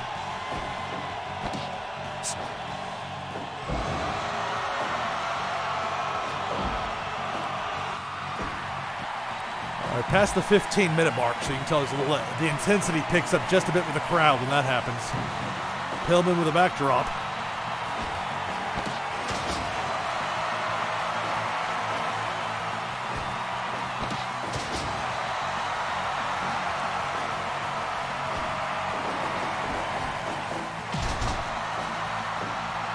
Spin kick. It's been an offensive flurry by Brian Pillman. Pillman's fired up. It's like Taguchi, like Ryusuke Taguchi with a flying hip attack. Brainbuster vertical suplex.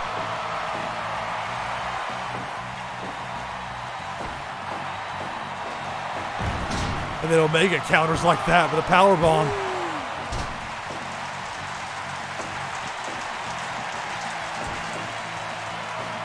Backslide within the ropes.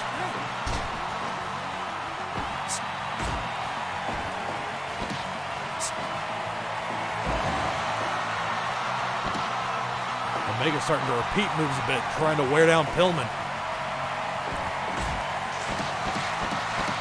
Pillman calls for some applause there. I wonder if Omega was going for the one-winged angel. Pillman managed to reverse. We're 65,000 strong here in the arena, and Pillman wanted the audience to get into it. It's going to be a Styles Clash. Styles Clash from Omega, but they're in the ropes. Pillman somehow the first back up to a vertical base. Back down again by Omega for the backdrop. Running knee. Back and forth now. Pillman's going to take flight. Clothesline off the top rope from Brian Pillman. He'll go for a pinfall. Yeah, this has been a barn burner. This has been a really good match.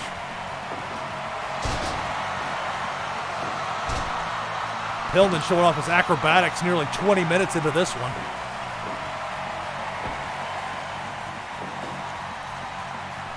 The J Driller.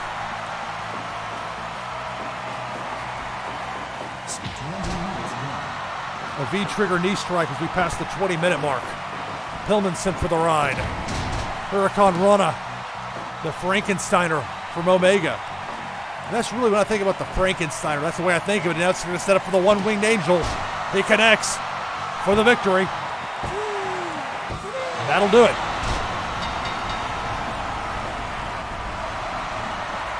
That was a really good match.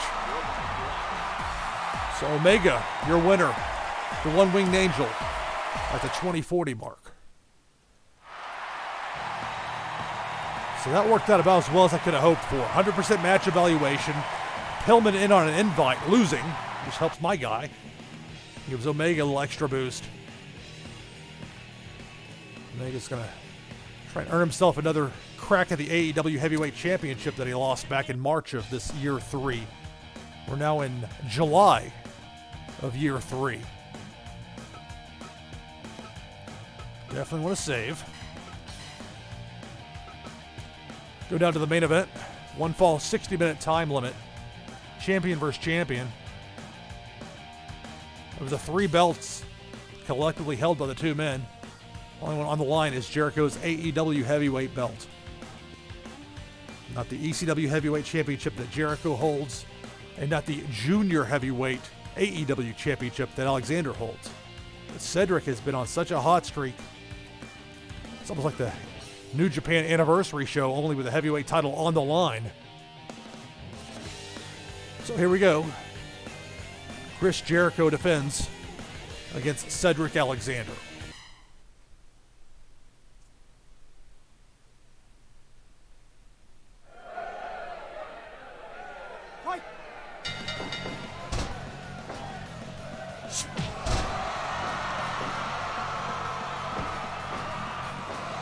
Since the start of this year 3, Cedric Alexander is unbeaten, 5-0. He beat CIMA. That was the AEW Junior Heavyweight title defense. He beat Brian Pillman in February. He beat Pac in a successful title defense in March. He beat T-Hawk in a successful title defense in May. On the last show in June, Cedric beat Kenny Omega. Omega, who just saw beat Brian Pillman in the semi-main of this show here for July year 3. Body slam from Jericho. You can go back to year 2 for Cedric. He was 6-2 in year 2. He lost to Pac, and he dropped the AEW Junior Heavyweight Championship after 3 successful defenses. Won it back 2 months later. And aside from a out-of-nowhere loss to Gran Guerrero in November, it's been all Cedric Alexander. Meanwhile, Chris Jericho has been easily my highest, biggest star to this point in Fire Promoter. Not even a 1 count there for Cedric. Jericho holds the record to date of the most successful defenses consecutively of any title in my company. But in his case, the AEW Heavyweight Championship. He's a 4-time champion. Is Chris Jericho. 1 month ago, Jericho in the main event beat Dean Ambrose. Ambrose, who had only won the championship a few months before over Bill Goldberg, had 1 successful title defense against Barry Windham, but then Jericho took the belt, and he's defending it for the first time in his 4th reign tonight.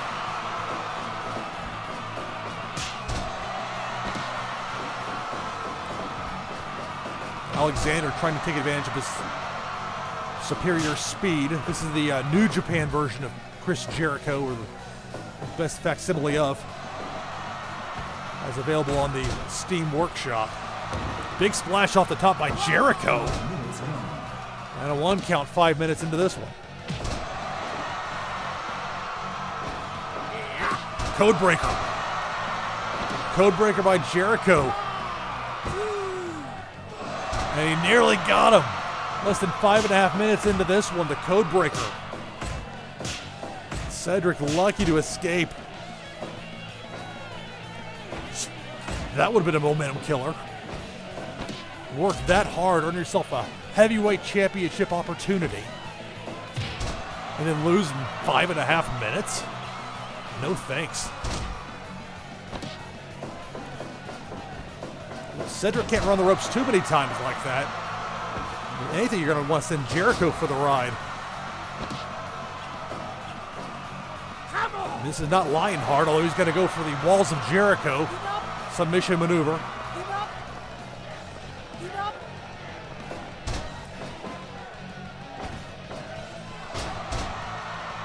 The tone of this match changed, although we have a roll-up now from Cedric. And in the ropes. The tone changed when Jericho hit the code breaker. Drop kick and a flip. But you notice Cedric dazed there. That's where running the ropes like he was. Gave him some momentum. There's a brain buster for you.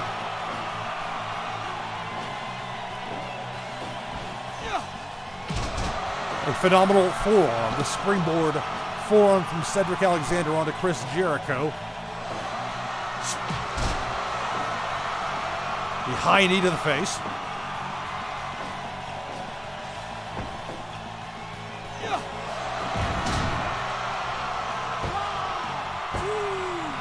And a 2.9 for Jericho. A blue thunderbomb. Small package for the championship. Cedric nearly got him. Jericho's got to be careful.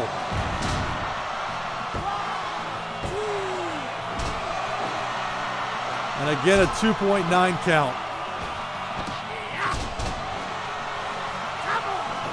Jericho wisely goes back to the walls of Jericho. Submission maneuver as we reach the 10-minute mark of this match. One fall, 60 minutes. Chris Jericho's AEW Heavyweight Championship on the line. Northern Light suplex. The Lion Saber, and that's going to do it. A knockout, a flash knockout, the code breaker. But to answer the question there, the Lion Tamer I like better. It was the original. Jericho would drive the knee into the opponent's back, but from what I've heard Jericho say, I think he said on his podcast, 94%. So despite the shorter length you might expect, still a nice match evaluation. And Jericho escapes with the championship, his first successful defense of that title here in his fourth reign. As you see there, title defense. But from Jericho was saying in WCW, some of those big guys, it's awfully tough to try and get them in that position. And also, if you've got the knee driven into the back, it makes it kind of difficult for them to crawl toward the ropes.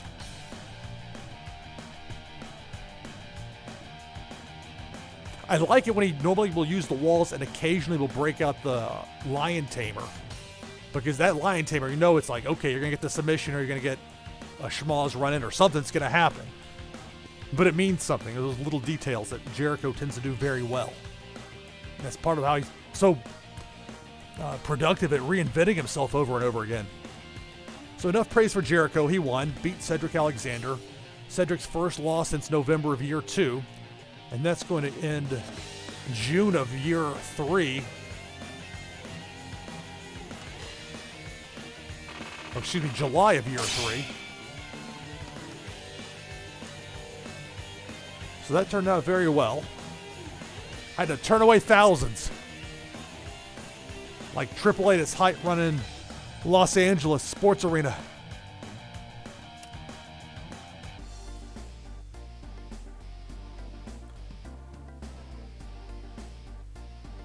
Sonata and Sting, New Japan Tag Champs. They could leave that information up there a little more. So that show turned out quite well. I'm guessing the merch sold well. That's what drove the expense up so high. But certainly we came out ahead. And depending on where ECW is here, this might have moved me past them.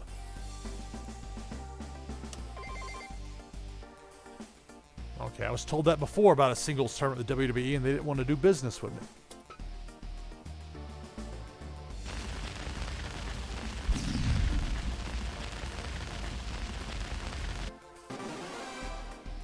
All right. So Mike Awesome, who had been hospitalized for 3 months, is out.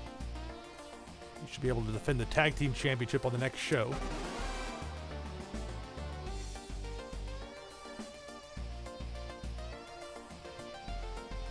Has there ever been an explanation with this, like these pictures with the eyes blacked out? What's up with that?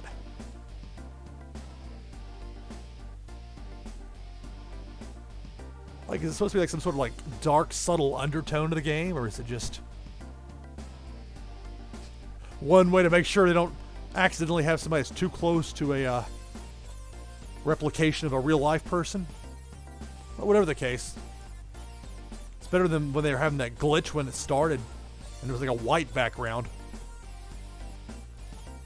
Thought maybe they had decided to take the photos out, but no, they had just run some issues.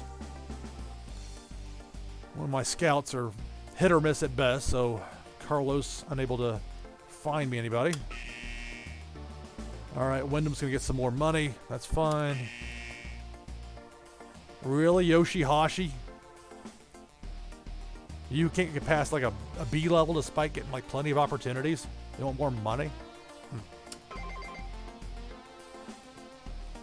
No, I don't have any working agreements. I've tried to get things going with Aero Lucha, but they kind of were indifferent.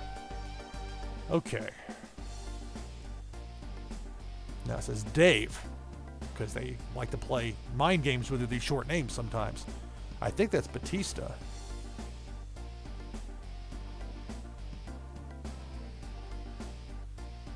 Okay, they're sending him over, so I guess it doesn't really matter. I'll take him no matter what. So we'll book a worthwhile match for Dave.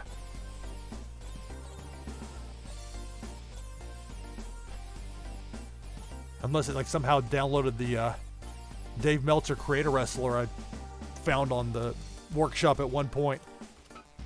I don't think so. I think I only brought in the free agents that I designated when I first started Fire Promoter. And I'm so glad I took a while to like set it up at least somewhat the way I wanted before I started, even though I was really anxious to get going with it.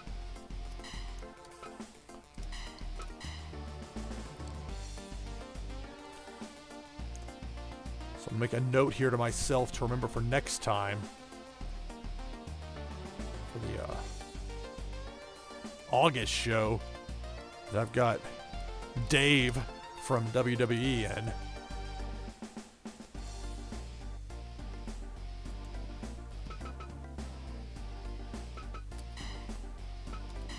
Wrestler. How long did it take you to set up the working agreements with the other promotion? Is that like a gradual thing? You got like, you know, buddy up? Okay. Okay, yes, it is Dave Batista. Which actually I had in here before he made his return to real life WWE.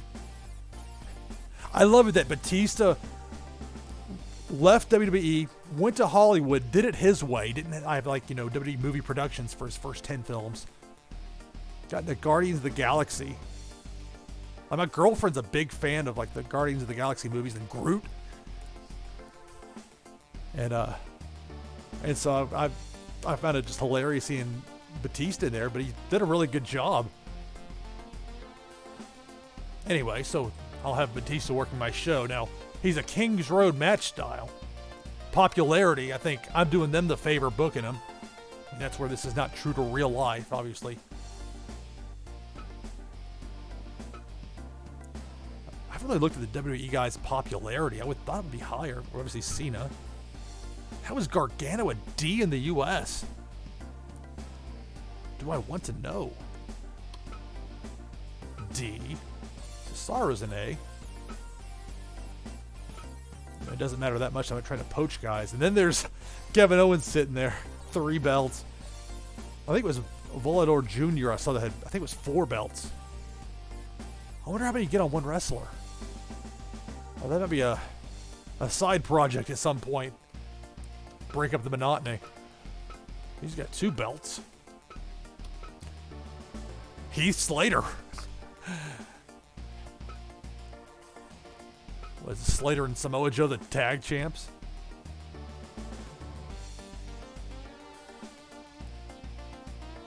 Maybe I should try that, inviting wrestlers from other companies versus just the street free agents that I've been looking at. Because I don't mind paying a lot of money as a one-off. I'd love to steal away Matt Jackson. I mean, that 6 wrestler limit when you get in. I know there's a code. I think if you have a PlayStation 4 controller, it's L1 and L2 that'll let you start with more than 6. But I did it the way they set it up, so I didn't. If I had had the Young Bucks on there, I would have had 4 other spots, and that's it. So I had to make a choice. And I thought they'd just be sitting out there in the free agent market. I thought all my free agents would. I didn't know they would just take a portion of them as it played out. Well, that's a positive. You got to a friendly working relationship. And I guess even when you take their belt, they're still friendly with you. But the point of me talking about Matt Jackson here is, as much as I would love to bring in the Young Bucks, it's just not. I can't even do it because Nick Jackson's stuck in the waiting room. Unless my scout can somehow find him. Start looking for showmen in the U.S. and repeat until you find Nick Jackson. Anyway, before I wrap this up, I'm going to give one last look through as far as health goes. Okay, Cedric, yeah, after getting knocked out, we'll give him a month off. I thought he was going to get Jericho, too. Cedric's been really... I mean, he's only in A popularity, but man, he's been winning a lot. Remember, YOSHI-HASHI wants more money.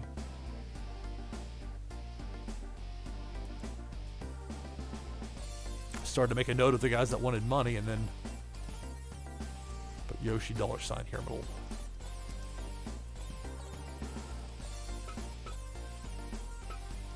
We're about that later. Okay, so Cedric, poor condition. YOSHI-HASHI, poor condition.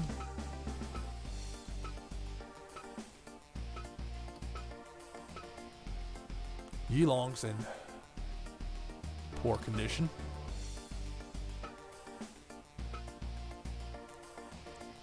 Ambrose didn't work the last show.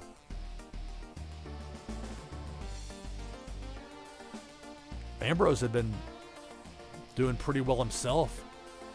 He beat Goldberg to win the heavyweight title in April, had a successful defense against Barry Windham in May, and then dropped the title to Jericho on the show in June, this year 3. So we're going into August of year 3. Let's see if I can finish this through. Okay, Pac normal. Jericho is still in good condition. That relatively short match, maybe not as much for Cedric getting knocked out, but Jericho just fine. And then need to double check. Okay, Windham still in good condition. So we're good with that. Mike Awesome, good condition. And so they'll defend the AEW Heavyweight Tag Team Championship on the next show. I don't mean to move the mouse across the screen like that. I'm trying to move one box over and I forget that shows up on there like that. All right, well, I'm going to go ahead and save it here. Well, one more thing. I'm not going to do anything with the merch. Take a look at the merch. Okay. Looks like we sold 8,000 of those t-shirts of the 11,000 we had. I might have overbought on the goods. I think I had 10,000. Well, the 3,000 branded snacks sold, and that was the only thing that was truly urgent for that show. Okay, so we should be good with this. I'm going to save this now. 3:30 a.m. Nashville time. Even a night owl like me has got to get to sleep at some point, though. So I've already saved it. We're set. So that's going to do it for the feed. Thanks for checking it out. I don't know if I'm able to do this like on a daily basis or how I'm going to do it. Weekends get a little bit dicey for me. And this is a really busy time of year for me as well with the NFL draft just around the corner. But if nothing else, this provides a nice little escape from that churn of information for a little bit before I dive back into it and try and make a new mock draft for the 8th time this week. All right, well, as always, thanks for watching. Appreciate it. At some point, I'll figure this out a bit more. Thanks, apparently, Rich. You too. Take care. Some point I'll figure it out where I had like the screen to go to on Twitch for the Fire Pro World fan account will have more than just blank space. But again, just trying to get the streaming thing going. That seems to be working pretty well, so I'm happy with that. So again, thanks for checking it out. And hopefully have at least something coming up on later. This is Wednesday, 3:30 a.m. Nashville time, so Wednesday night, maybe into Thursday morning.